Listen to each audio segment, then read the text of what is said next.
Chidinma Ojukwu does not need a very long introduction, and trust me, that is no compliment. She's facing trial for a very, very, very serious offense, the offense of murder. An offense so grave and so serious that if found guilty and convicted, may attract the capital punishment, the death penalty.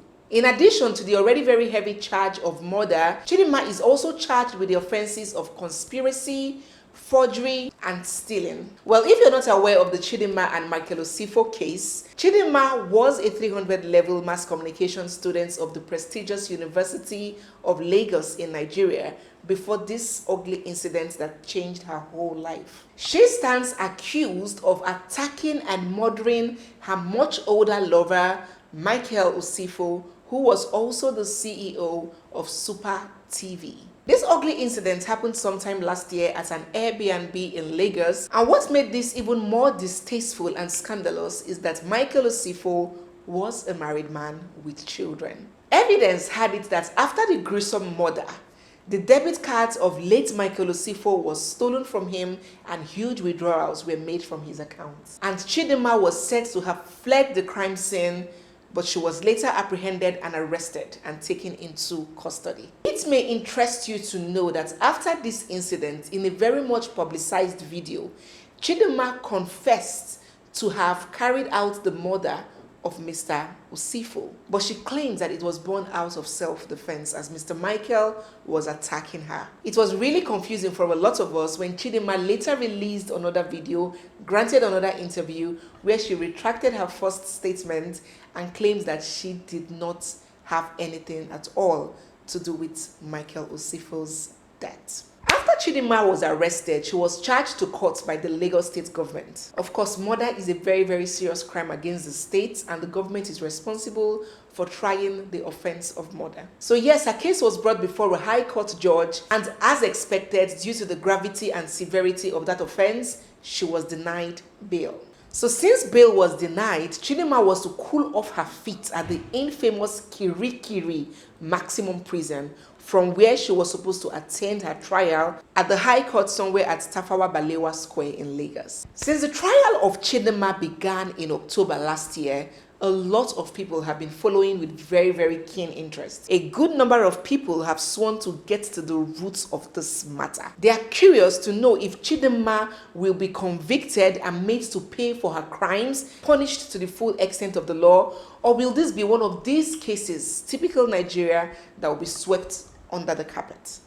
A new and shocking dimension to this whole incident was vetted. There are a group of thinkers who are of the opinion that Chidinma was not acting alone and that Chidinma was only carrying out the instructions of some other highly placed individuals. More like she was a tool of an assassination. This theory began to gain widespread acceptance and popularity when Chidinma began attending her prison sessions, her court sessions from Kirikiri prison, looking very well-fed and well-kept, looking like a fashion model that just walked out of a magazine. If you're Nigerian and you know the almighty Kirikiri maximum prison, or you know at all what the prison system is like in Nigeria, you too would be very surprised to see Chidinma coming from Kirikiri prison looking all so plumpy. So rumors started flying and people started asking, who is taking care of Chidinma? Is Chidinma getting bankrolled? Is she getting preferential treatment in prison? But things are about to get even more interesting. In commemoration of the International Women's Day, which held sometime last week, the management of the Kirikiri Correctional Facility organized a beauty pageant for the inmates called Miss Cell. And Chidinma, who is standing trial for the murder of Michael Osifo, emerged the winner of that beauty pageant. Pictures of her looking ravishing, strutting gracefully, well made up with a scintillating dinner dress and a smile larger than life, adorned with her sachet and crown, filled the internet. And there was mixed reaction all over the place. While some people went, whoa, some went, what? So let us discuss the woes and the whats. And after discussing that, I'll come from the legally speaking angle and tell you what exactly the law has to say about that incident. The first school of thought, the school of thought that I will refer to as the what? They were filled with rage and aggravation. They saw it as an insult and an affront to the family of Michael Osifo, the deceased man. Seeing pictures of the person who stands accused of murdering their husband, father, son, uncle, boss, celebrated and crowned a queen, even when justice has not been served, even when Michael Osifo has not even turned cold in his grave, even when the families are still mourning. I mean, in tradition, if Osifo's wife were to abide by tradition, she would still be in her black clothes. Why would such an honor be bestowed on a lady who is suspected to have carried out such a grievous offense? They were mad with rage. They couldn't understand why Chidinma would partake and be honored in that fashion. An accused person who is standing trial for an offense as serious as murder. A prison, they argue, is not a resort, and is certainly not a pleasure park.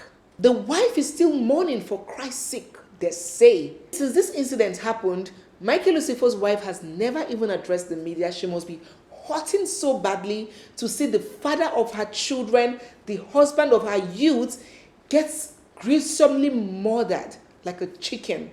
I mean, she hasn't even had the mind to address the media or even utter a statement to show the depth of her grief and her hurt. Why then would you want to reopen her wounds and deepen her misery by releasing photos of the girl who stands accused of murdering her husband, dressed as a beauty queen, full-faced makeup, high-heel shoes, adorning beautiful smiles, participating in beauty contests? An insult, they say. Totally unacceptable and reproachable. On the other hand, the people I classify as the woes, full of admiration, happy at such a development, they have their own arguments, and they say, assuming pictures of Chidinma fill the internet, showing her looking sick, frail, and impoverished, people will still complain that why is she being mistreated? People will still raise dust if Chidinma was left to languish and starve and die. So why are people being so insatiable, complaining now that she's looking robust and healthy? Why do people have a problem with her living her life to the fullest despite she is incarcerated? They say that there is life before prison, life during prison, and life after prison. And life during prison does not have to be a hellhole. It's not meant to be an empty void, living every day in total misery and anguish, sitting down in sackcloth and waiting for your life to come to an end. That is not what prison is supposed to be about.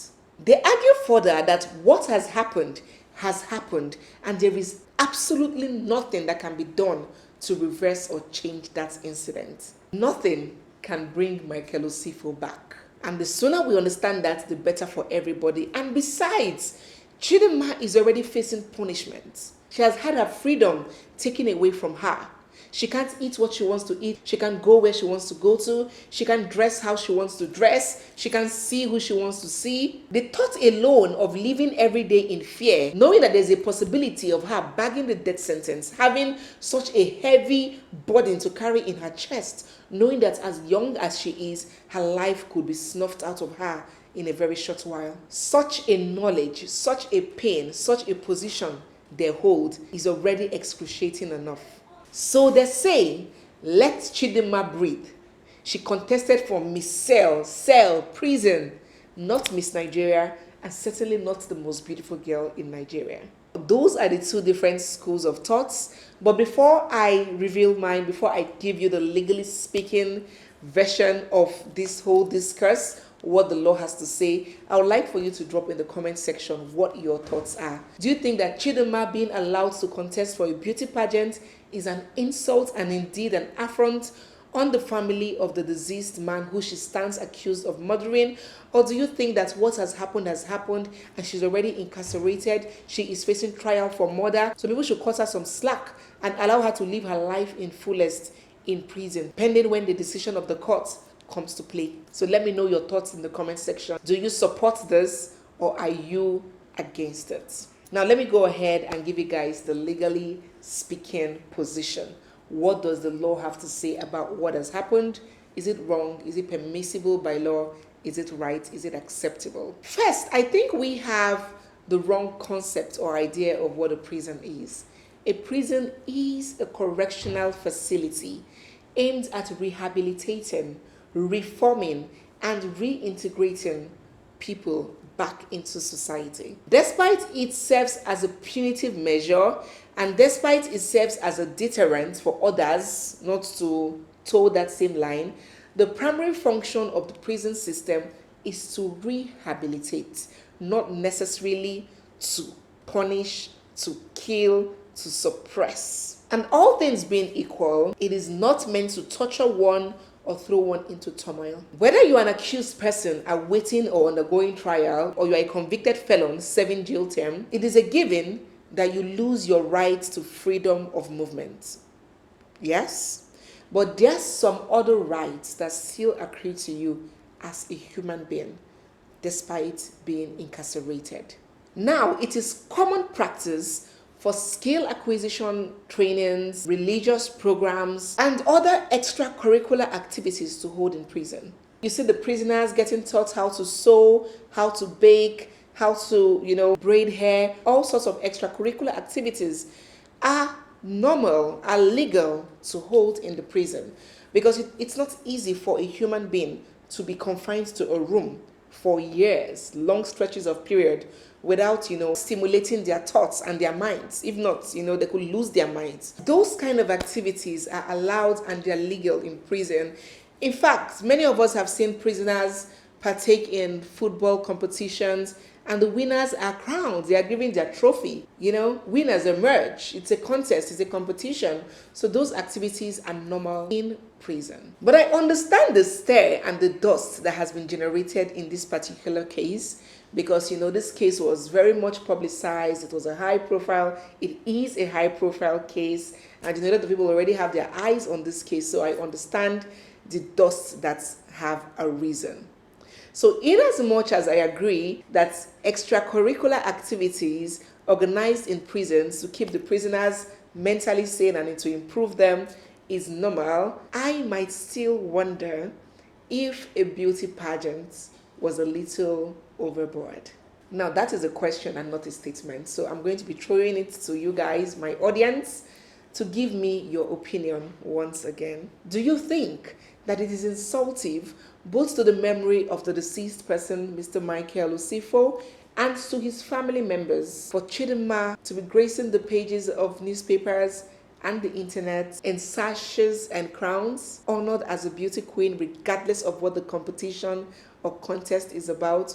Or do you believe that there is absolutely nothing wrong in what happened, and what's important is that at the end of the day, justice gets served?